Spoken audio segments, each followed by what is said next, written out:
Hello, and welcome to Polilogue, a weekly dialogue on the substance and style of the Sunday morning political shows, where we take a critical look at the policymaker, the politician, and the journalist, because each is critical and each demands criticism.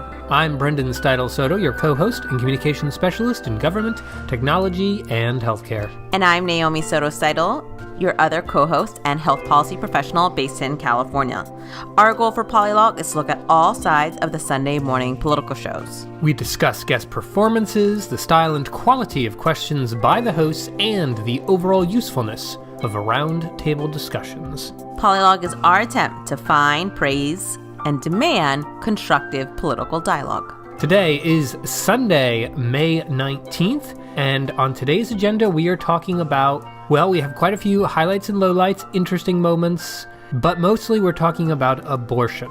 Yep, how journalists are framing the conversation about abortion access Or misframing, particularly about the many state laws that are going into place. And we'll talk a little bit about which ones. But we'll also look at how politicians and pundits are responding to that too. But as always, to start us off, highlight, lowlight, starting low, going high.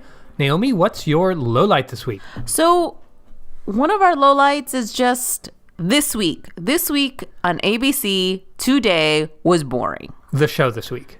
Right, not the whole week. The episode of This Week on ABC was just profoundly boring. I was just so surprised. Each interview felt like a dud.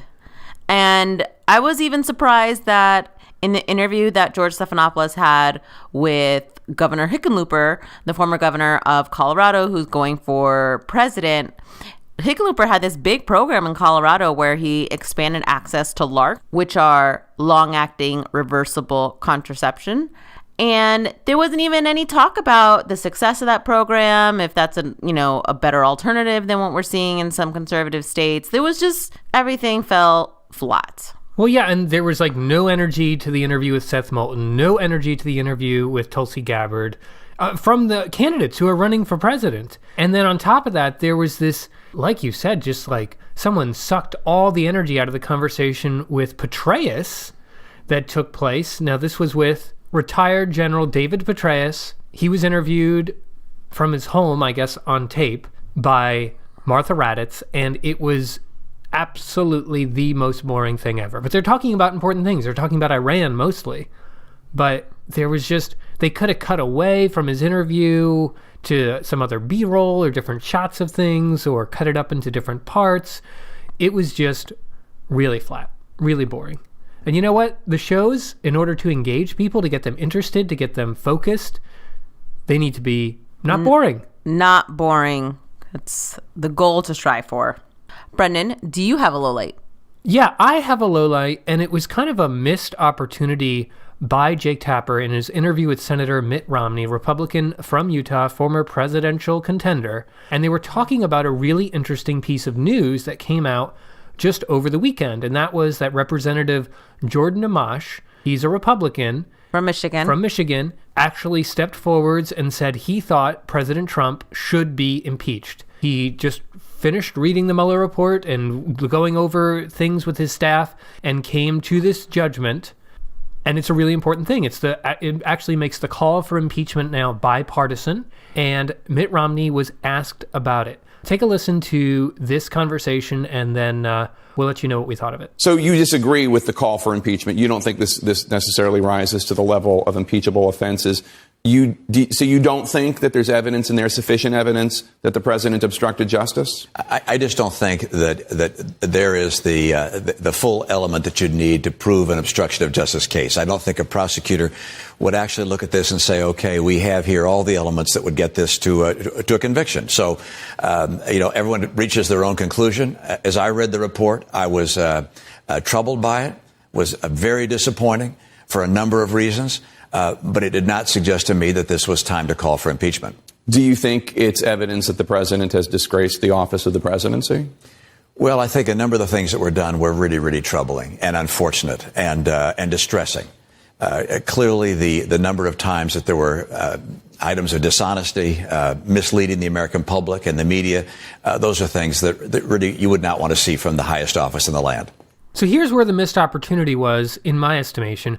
Romney literally says he doesn't think that a prosecutor would make the judgment and say, hey, we have all the elements that would get this to a conviction, that this is obstruction of justice. And yet, recently, literally just a few weeks ago, not even a few weeks, May 6th, right? Like that was like a week. More than 400 former federal prosecutors signed a letter saying that Donald Trump's interference in the Russia investigation, what was written in the Mueller report, should have led to multiple felony charges of obstruction of justice if it was anyone but the president of the United States who did it.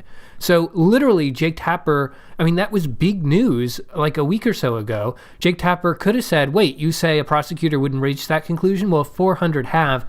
How are you different? I think it's like 800 prosecutors now or something insane. Yeah, the number keeps climbing. But instead of that, instead of talking about facts or Mueller's findings or the findings or anything that Romney actually said, Tapper moves on to this question about morality and the president disgracing the office of the presidency.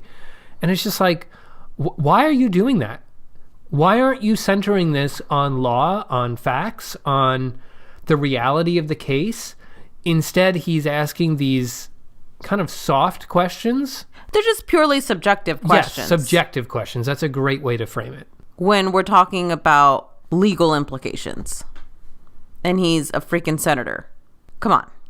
It was a real missed opportunity. Naomi, let's get to some highlights. We actually got some fun highlights this week. Yeah, so the first highlight is on Fox News Sunday, and we've mentioned it in previous episodes that Chris Wallace has this person of the week that he does this kind of like spotlight on a individual figure. And this week it was on Robert Caro, the biographer, who at this point is 83 years old and is still not done with the biography of the LBJ. Multi-volume biography Yes. of LBJ, yeah. He's 83. Chris Wallace seems very concerned. Well, yeah, because he hasn't even gotten to the story of Vietnam with LBJ, which is a really important part of the story. It's a key piece of his administration. Let's hear about one important question that Chris Wallace has for... When I talked with Caro after his last LBJ book, he said it would take 3 or 4 years to finish the final volume. That was 7 years ago, and he's now 83. Are you really going to Vietnam? Yes. Why? We laughed so hard at that why. We were dying from the cackling. We couldn't even hear the answer. Why? Why? Why are you doing this? You shouldn't even be talking to me right now. Yeah, like, get over there on one of your 11 typewriters and get to work. Time is ticking. It was incredible. I love it.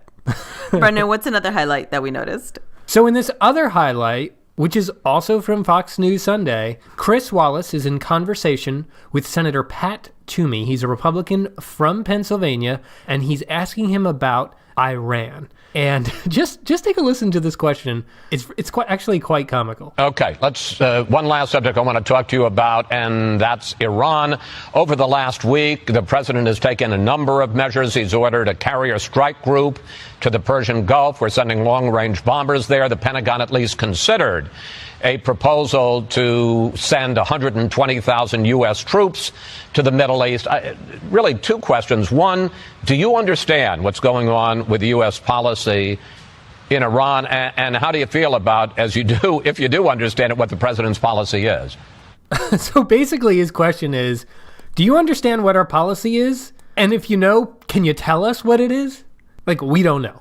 Yeah, he seems like like he's trying to just gather information. Like, what is happening? Well, I feel like he's trying to like phrase it like, you know, a knowing, thoughtful question. But in reality, he's just like, what is it? What is this policy right now? Naomi, what is actually, we have a third, a bonus highlight. A bonus, and it's also from Fox News Sunday. Goodness gracious. I know, there was a lot of zingers on But this isn't about Chris Wallace. No, it's about Amy Klobuchar and the resourcefulness that she will explore. Tap into. Yeah, that's a better way. Yeah. What she will tap into to reach her fundraising goals. I love it. Let's take a listen. In her run for president. Well, yes, that she's using an example from a previous election, but that she will she'd be willing to go the extra mile even for this election too. I am someone that takes on challenges and finds a way to get there. No one thought I could raise money when I was running for Senate. I finally just called everyone I knew in my life, and I raised an all-time Senate record, $17,000 from ex-boyfriends. And as my husband has pointed out, it's not an expanding base. I will find a way to win. I love that so much.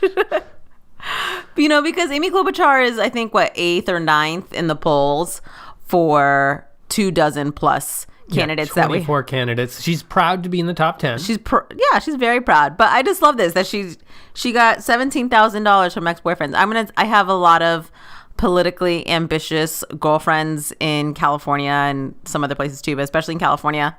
I'm gonna let them know Amy Klobuchar, $17,000 from ex-boyfriends. You can raise money from anybody.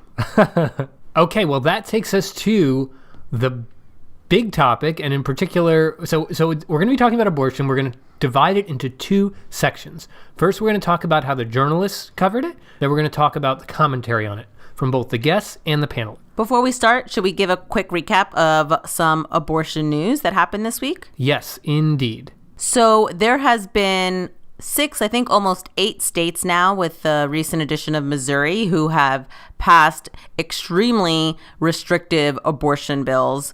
There's the fetal heartbeat, which ban abortion once the heartbeat can be identified of the fetus, which is somewhere between 6 to 8 weeks, often before a woman even knows she's pregnant. And then we have the instance of Alabama, which passed a bill and the governor signed it, in which bans abortion completely, including in instances of rape and incest. It also has some really draconian measures, basically saying they will jail doctors who perform abortions for 99 years. It's just absolutely outrageous and terrible and unconstitutional. And that's the whole point. They're trying to challenge the constitutionality of Roe versus Wade. They want to make this a Supreme Court fight. So with that as background, clearly it was at the top of the list of questions that were asked this week to all sorts of guests. I do want to note that there were not a lot of women on talking about this topic, and there were no actual experts speaking about the topic. Right. And so when we're saying that, that means there aren't that many women senators to begin with, but there are some, and you could have sought them out any of the shows. I know Gillibrand was on Face the Nation, and Amy Klobuchar was on Fox News Sunday, but that's pretty much all we saw. And their voices were so sorely needed on their types of voices. Yeah, 100%. And then in terms of experts, there's plenty of reproductive justice groups that you could have invited onto the panels, or, some type of explainer, or even any doctor. There wasn't a single doctor on any of the shows that we watched. So key voices were missing. Or, for instance, the interview that The Daily did with one of the architects of the bill in Alabama. Yeah, or even bringing that information forward. Okay, so we're kind of jumping ahead. So let's look at what some of the questions were. Yeah, let's take a look at the questions that Chuck Todd asked of Republican Senator Tom Cotton. He's senator from the state of Arkansas, and they had a pretty lengthy exchange. What I'm going to do here is I'm going to play all of the questions Chuck Todd asked, because we're focused on the journalists in this section, not the answers. Just take a listen to the questions Todd asks, how he frames them, and then we'll talk about it on the other side. Let me start with the abortion debate, because one of it is you took your constitutional law, you went to Harvard Law. The question really is when do you believe a fetus has constitutional rights? You had at one time sponsored a bill, though, that wanted to declare that life began at conception. You did that in the House, but you do not support a similar bill that Senator Rand Paul introduced. Why the change? Is it hard to make if you believe that life begins at conception, then how do you justify an exception for rape and incest? Should this be a political decision, or should this be a medical decision? I say this, you brought up the science, and you talked that the Arkansas bill was trying to match the science. Should this be should you guys be getting a panel of medical doctors to decide, okay, this is when a fetus is viable, therefore should this be decided by medical professionals and not by, frankly, I don't think you or I went to medical school. Do you want Roe completely overturned, or do you want it done in such a way where there is still a basic protection. I mean, you talked about a democratic process. It is nearly 2-1 in the exit poll in 2018 of folks favoring keeping Roe as is. Okay, I found this entire line of questioning outrageous. It was all from the perspective of the fetus's rights and not the woman's rights. It was all probing to see how extreme Cotton's views were, pushing him even to be more extreme. For example, asking him, how do you justify an exception for rape and incest if you believe that life begins at conception? Chuck Todd kept pushing Senator Cotton to these extremes rather than challenging his position or perspective. Todd didn't suggest, not once, a single position or talking point from the other side, from those who believe in choice. He did not challenge Cotton's view. Instead, he tried to find divisions within Cotton's own position. It was an absolute travesty to frame this debate on national television in the way that Chuck Todd did with these questions. You're right. Chuck Todd tried to find gaps in Senator Cotton's support for abortion and understanding, and saying, if you can believe this, then why can't essentially abortion do why, is kind of the framing he's trying to do here. But at no point in any of these questions are we talking about the person who is actually pregnant. Yeah, we don't acknowledge them. Not even once. Are we robots? Like, I don't understand how we have conversations about abortion without the people who are actually pregnant. And so it's just like any conversation that does not focus on that, does not center on that, you need to challenge front and center. And that is my biggest problem. And we saw this time and time again. Chuck Todd is not the only one, but that's what we're starting with. But it's just like, once you realize he never says woman or mother. Not once. Not once. Not a single word in the entire questioning. Give me a break. Are you kidding me? Like, no wonder these Republican senators aren't worried about the lives of mothers when you're not asking how they feel about them. You're not asking, at what point do you want to take away the power of a woman to make a decision for her body? You could push the judgment there, but he's not. And it's absolutely common practice. We have covered these shows for years now, Naomi, and it is absolutely common practice when you have a guest on, you challenge their position from the other side. You try to represent the other side in your questioning to push them. You say, hey, such and such person from Planned Parenthood said this about the abortion law. How do you respond to that? How do you respond to Democratic candidates who are saying this? None of that happened in this interview. It was complete malpractice. Or having it be data-driven. There was practically none of that either, except a poll from 2018 that said, for the most part, people accept Roe, the decision of Roe as it stands.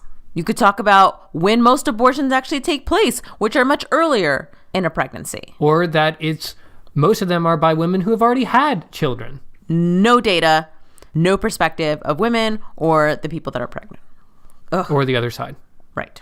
Unacceptable. But it didn't stop there. In fact, the Cotton interview came after the interview that Chuck Todd did with Senator Bernie Sanders. This interview also touched on abortion, and we're going to do the same thing here. Take a listen to how he asked somebody who supports a woman's right to choose when it comes to an abortion. All right, I want to ask you about the big news in the state legislatures this week and, frankly, this year on the issue of abortion. Simply this, will you have a litmus test for judges on Roe? It's pretty clear in 2020, no matter which side of the abortion issue we're on, it is going to be on the ballot, the issue of Supreme Court justices. Do you believe in that Roe litmus test?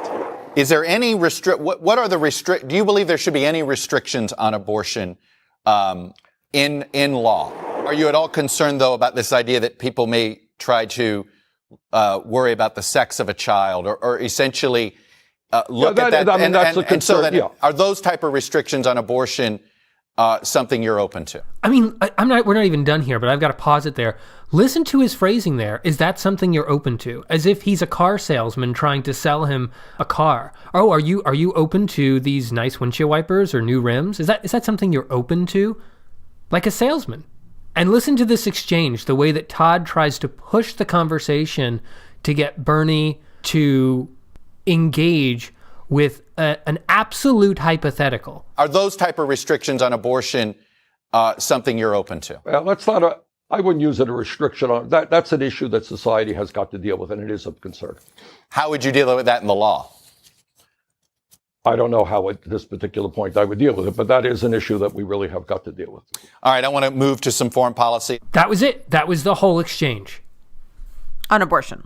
Yeah, on abortion, absolutely. Or at least the Chuck Todd side of the exchange. Every question was about limiting the rights of women, except a single one about how he would appoint judges. And this is on theme with other questions that we've seen from Chuck Todd, where he asks if it's ever appropriate to have restrictions on abortion. And again, what bothers me here is that we're not talking about mothers, women, people who are pregnant, who are making these decisions and why they make these decisions. And if we focus on the choice of whether or not to have abortion, maybe there might be some nuance in understanding why people feel like it needs to be an option. But we just focus on the end result. That's all he's doing. Chuck Todd always gets to the end of someone wants an abortion, should they have it? As opposed to what are everything that leads up to that point, whether that's a lack of contraception or whether that's domestic abuse, whether that's financial instability. There's so many reasons why women might choose not to take a pregnancy to term.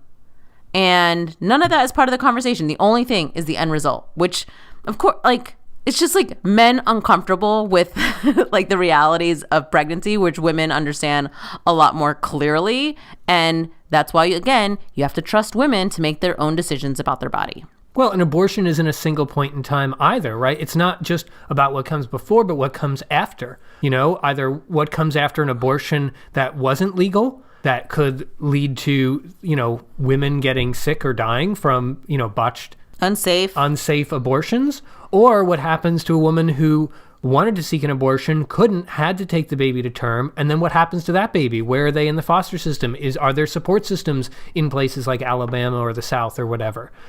None of that is part of the conversation either. Yeah, that's a good point. So if we're going to talk about abortion, we said previously that we should be talking about women and mothers, and on the other side of that, we should be talking about unplanned, unwanted children. That's the other side of this that people tend to forget every single time. And we did mention just a minute ago that Chuck Todd, he consistently frames his question this way. It's not like an aberration because this is in the news now and it's something he just thought of. He has been consistently pushing this week after week throughout this election cycle. Here he is asking John Hickenlooper about it from March. What is your reaction to laws like that? Do you believe they're unconstitutional or not? And what is the line on abortion for you? And here he is asking the same thing to Pete Buttigieg in April. What is your definition? When does life begin? And is there any role for government in abortion? Is there any role for government in abortion? Yeah, how about removing the Hyde Amendment so people on government health insurance, like in the military, and Native American tribes can get abortions too? That'd be my answer if I was Buttigieg. I mean, imagine if he had asked, it's a very complicated thing, it's a very contentious thing, gay marriage. Is there any role for government in gay marriage, in stopping gay marriage? Where do you draw the line? That would be unacceptable today. But that's exactly what he's asking. He's asking about a basic constitutional human right that a woman has over the autonomy of her own body, and asking it, is there any role for government to limit that right? We wanted to show another example of a show doing something very similar, and that was on State of the Union. Here you hear Jake Tapper interview Steve Bullock, who is the current governor of the state of Montana, and again, focusing the conversation purely on the fetus. Well, I think that ultimately the Supreme Court settled this 45 years ago, and it's not my decision to be making the decision that a woman needs to make in consultation with her doctor and her family and her faith if she so chooses. I get that that's your political position, but more philosophically, when do you think life begins? When you think about the process? Do you think it's fetal viability, implantation? I mean, this is just a discussion people have. Sure. I would say that life begins at viability.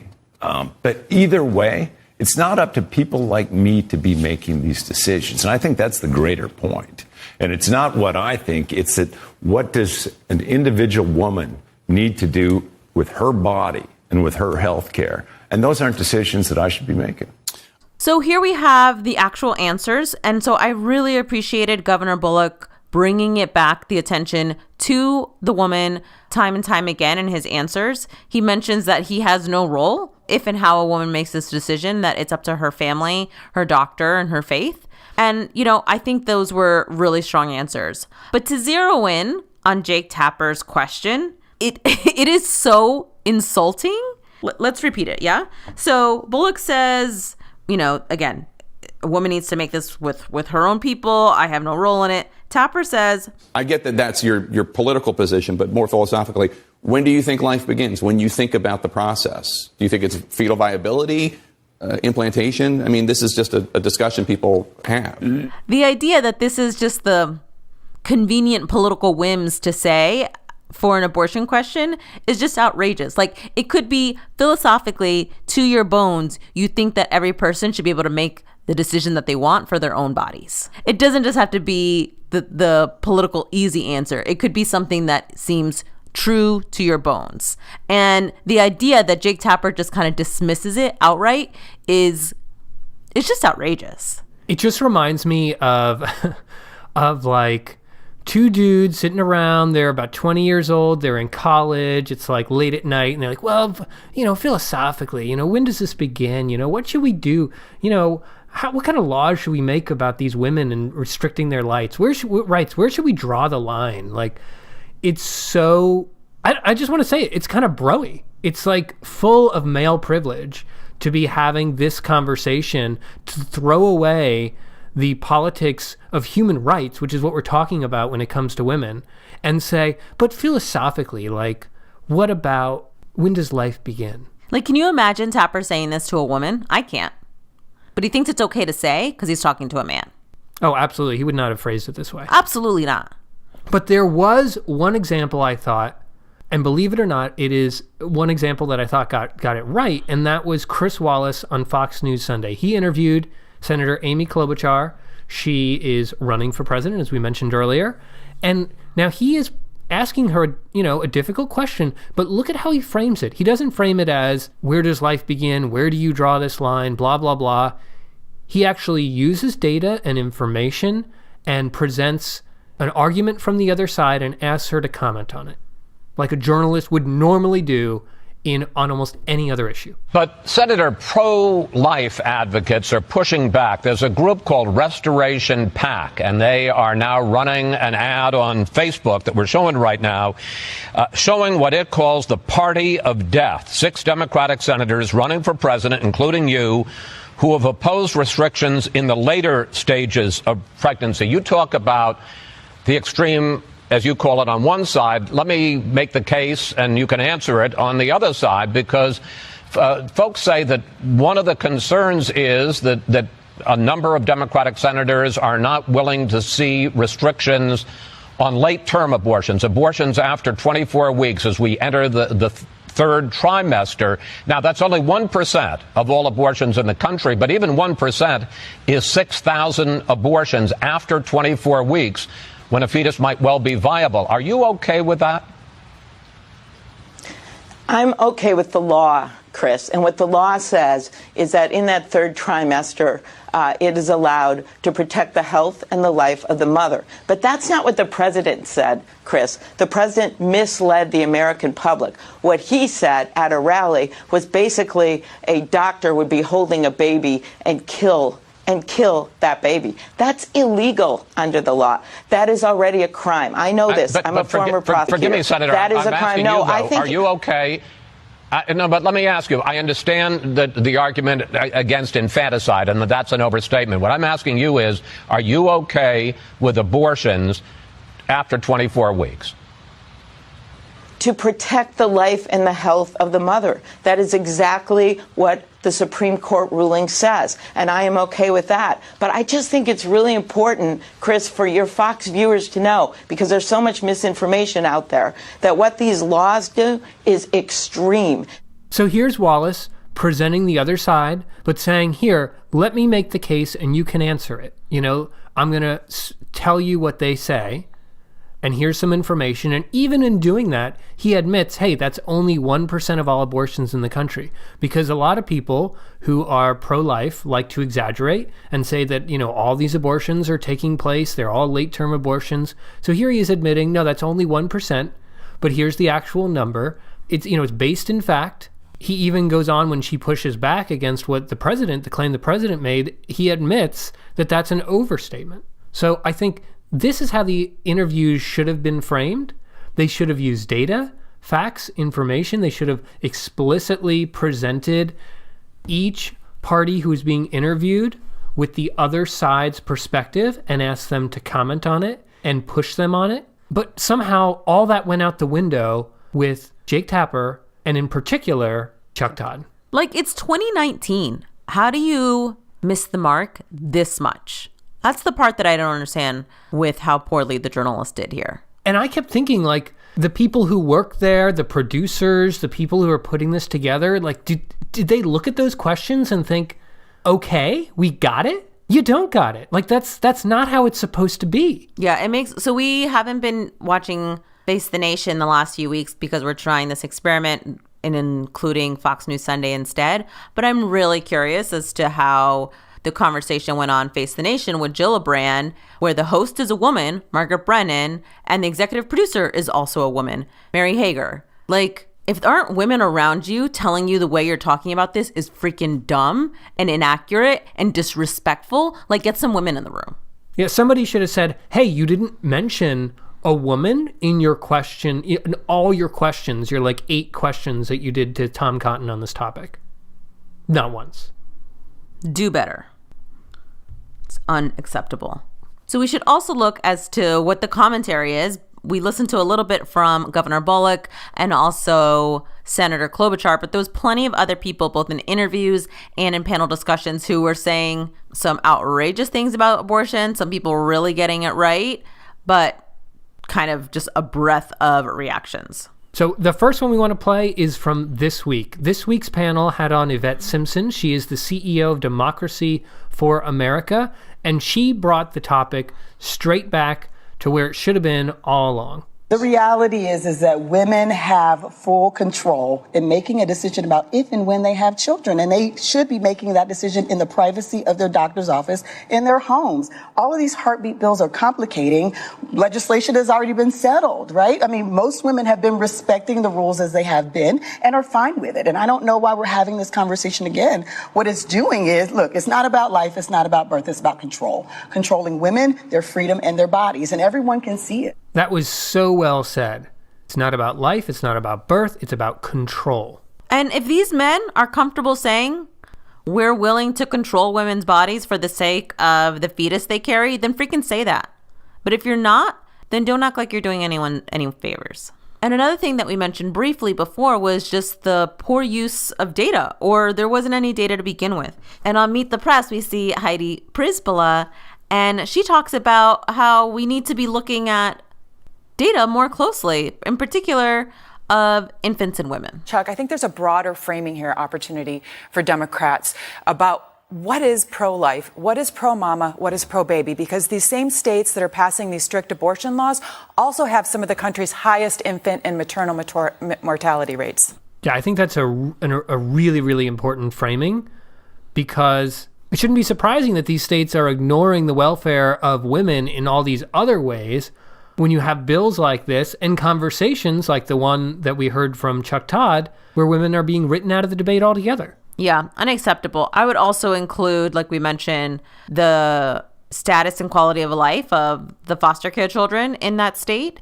the educational and income outcomes for those children. You know, we could also look at the sex education that's done in those states. Like, all of these things are different data points that should be framing this conversation, including the mortality rates of infants and mothers. So there was another angle that I saw on 2 different shows that was new to me, and I wanted to kind of just briefly note it here on today's episode of Polilogue.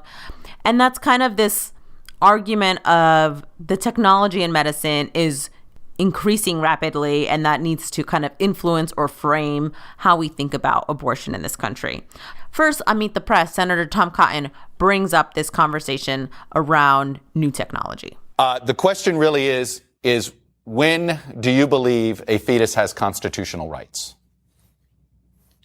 Chuck, like a lot of folks here in Arkansas, I'm pro-life, and I think a basic responsibility of government in a civilized society is to protect innocent life. I know that that's a passionate question on both sides. One of the problems of having unelected judges in Washington make that kind of decision for us as a nation is that you can't have space for democratic debate where you can reach consensus and try to find some common ground.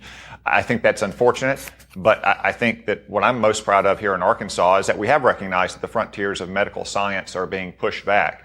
So doctors are saving the lives of babies born in NICUs in this state at 22 or 20 or even earlier times. I think that's the kind of common ground that we can look for right now, while at a time when unelected judges are still setting the basic rules on this very passionate issue. But you yourself must have an opinion on this. When does a fetus have constitutional rights in your mind? Chuck, what I want to try to find in this debate is area where we can agree on what we should do in a civilized society. If a baby can survive outside of its mother's womb in a NICU, as the amazing doctors that we have in this country are able to do at 22, 20 weeks, then we should protect that life. And let's hear from Katie Pavlich. She was on Fox News Sunday and mentioned something similar, and then we'll talk about this on the other side. Katie Pavlich is a conservative commentator and blogger. The pro-life movement has a choice to make here: take it to the courts and hope that it gets to the Supreme Court in hopes that Roe v. Wade gets overturned. But there's also a way that they've done this tactically over the past couple of decades, in the sense of changing people's public opinion based on the new science and technology that we have, rather than going through the court system. So it's a twofold issue.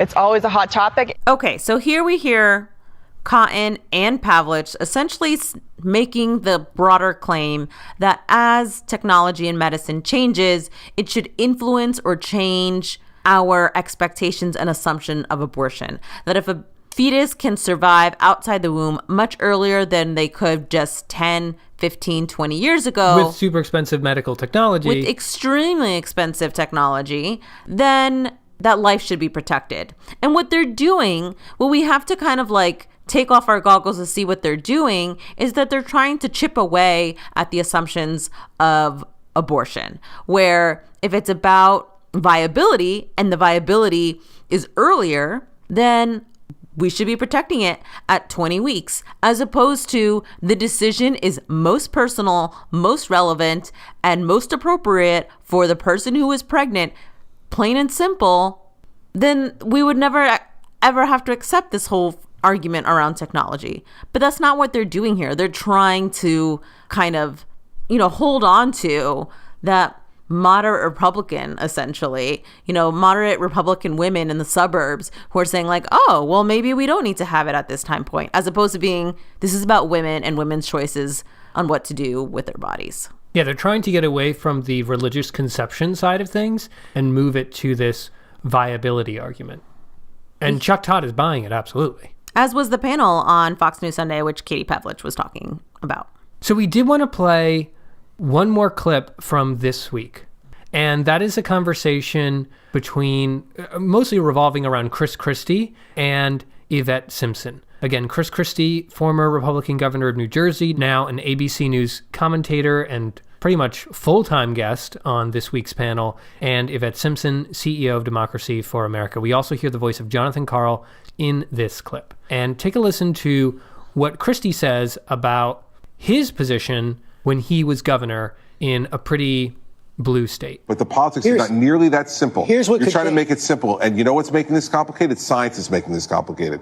Because the more we learn about the development, the more people see about how this works, the more complicated it becomes. But could simplify it again. You were a pro-life governor, but ran as a pro-life candidate, but you weren't actively pushing to restrict abortion. You weren't actively wanting to ban abortion in New Jersey. No, my position was the same as the president's position. I think Christie is right there, that his position is the same as the president's position. Remember, if everyone remembers, Donald Trump used to be pro-choice, and then he also used to be a Democrat, and now he's a Republican. But I feel like for some people, like President Trump, like Chris Christie, the issue of abortion, the idea of being pro-life, is a checkbox for them. For some Republicans, it's a crusade. And we see that in the Republicans who passed this bill in Alabama and are passing it all around the country. But for some Republicans, I think particularly Republicans in the North or in purple states, like they have to say they're pro-life to satisfy a certain number of their base, but they don't make it a top issue.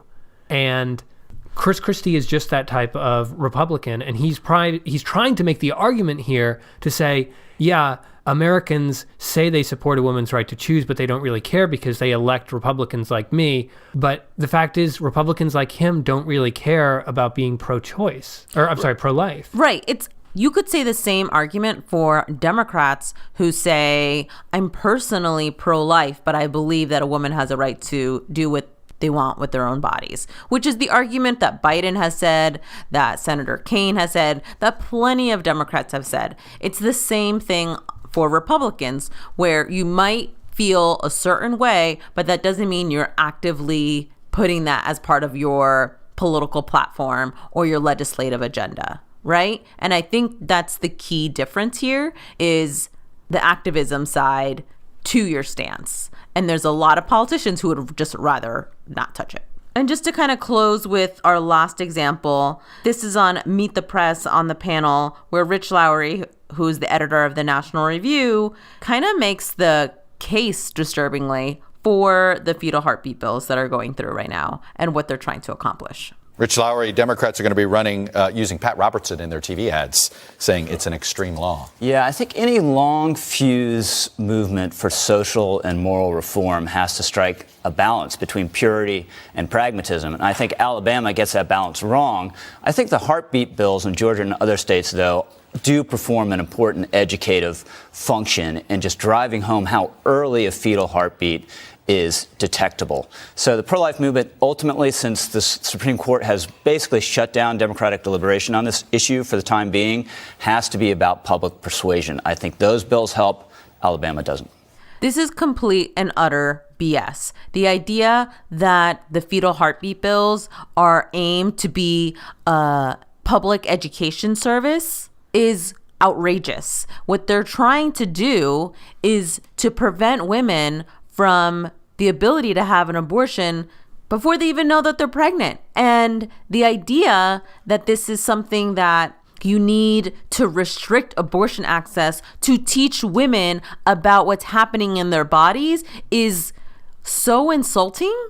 And the idea that this is helping public persuasion, Rich Lowry is making the claim that the only reason people might be as supportive of abortion as they are is just they just don't know how early a heartbeat can be found for a fetus.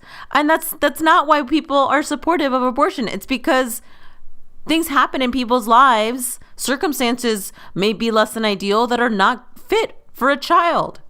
Maybe that should be where we should be focusing on our public persuasion. Like, it's just, I find both Lowry's point and also Chris Christie's point before that so frustrating, where this idea of how people need to be convinced that abortion is wrong, as opposed to how about you stop worrying about other people's bodies and let them do what they want with it. Like, let's stop trying to convince women not to have abortions. Let's give them the health care they need in whatever circumstances they are in. Why can't that be the quote unquote common ground? I think what kind of comes out of this conversation that we saw in Meet the Press, out of the question at least, and we saw across other panel discussions, was the sense that the story might be shifting here. You know, for decades, Republicans used the topic of abortion to motivate voters who felt very strongly to get out there and vote for their candidates. Now, with restrictive laws like the ones that we're talking about, the story might be flipping, where Democrats might be motivated to get out there and fight just as hard, and elections might turn on those consequences. But I went back, I wanted to just share a little bit of something here at the end. I went back to try to learn a little more about the history of this in our political life. And I've been reading this book called These Truths. It's a new one-volume history of the United States by Jill Lepore. Absolutely incredibly written. It's been a real joy to read. I am still I literally just started it last week, but I skipped ahead. I went through the index, skipped ahead to page 648 to try to get to this abortion story. And the most fascinating thing, the story that is laid out here when you look at the history, is just how the abortion issue was not initially a political issue. It was not one that was split between Democrats and Republicans.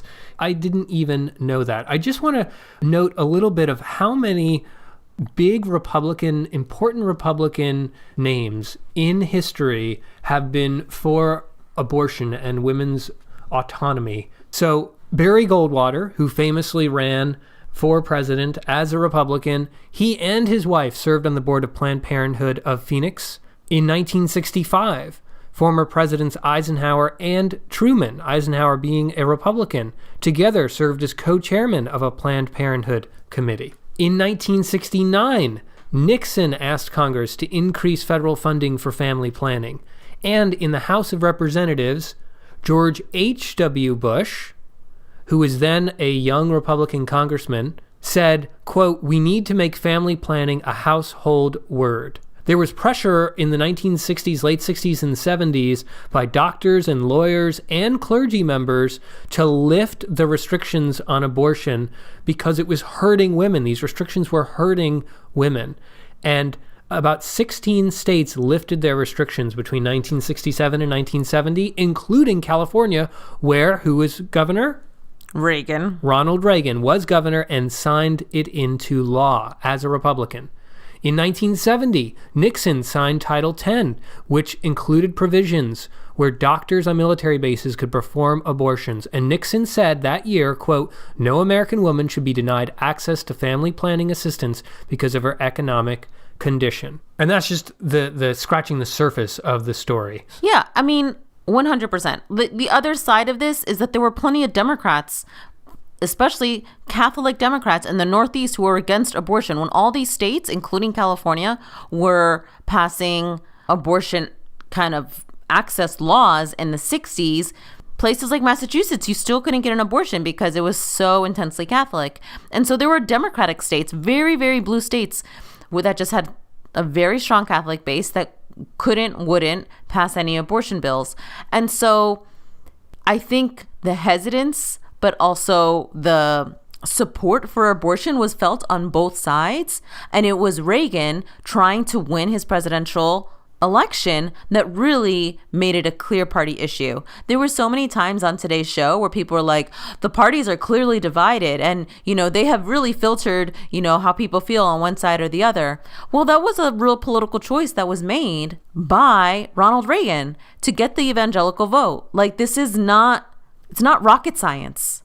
They turned it political and now it's political. And now they're like, oh, why is this so political? This should be about life. It's like, it's about women. It's about people who get pregnant. It's about people who want to decide what to do with their bodies. I could rant a while on this. But I think the media does an absolute disservice to the issue if they ask a bunch of questions about abortion and don't mention women. Mm-hmm.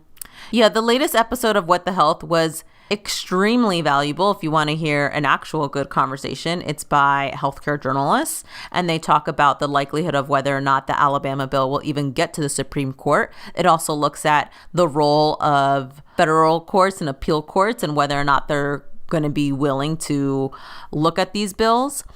That's another, kind of angle that was completely missed on the Sunday morning political shows. And we mentioned it real briefly at the top of the show.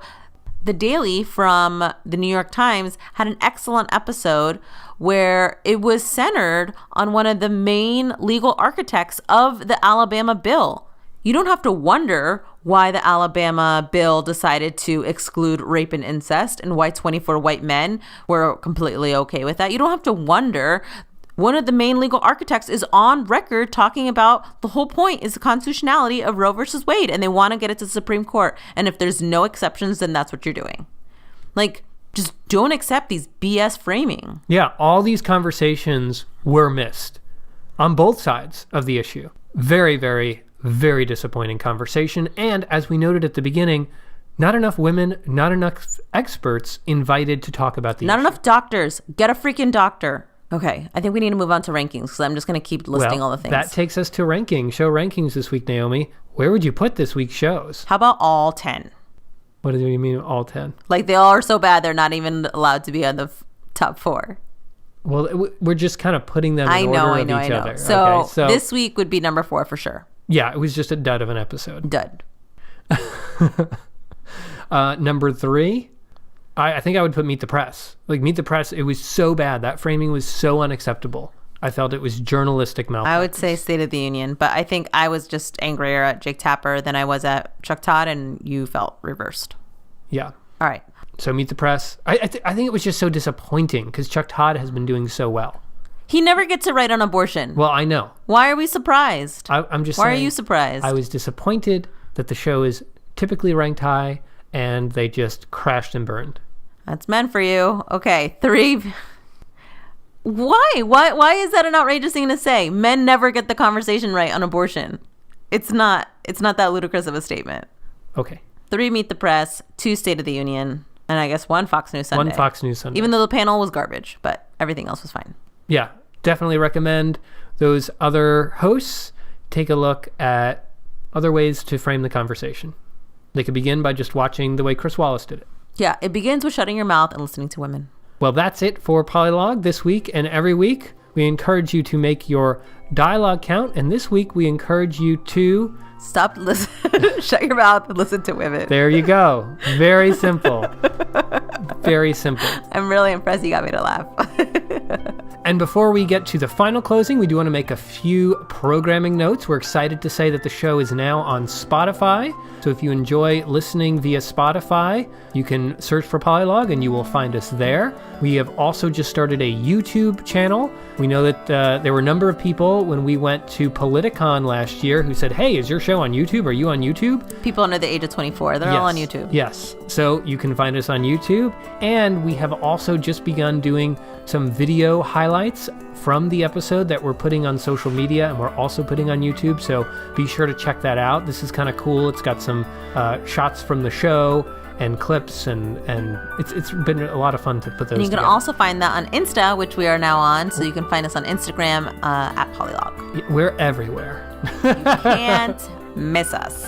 So if you still want to get in touch with us, you can email us at podcast@polilogue.com. We love when you send feedback. You can follow me at bsteidel on Twitter. You can follow me on Twitter at @SotoNaomi_. You can follow the show on Twitter at PolilogCast. And where can they follow the show on Instagram? At Polilogue. At Polilogue. All right. Well, until next week, thanks everyone, and we will talk to you then. Bye. Bye.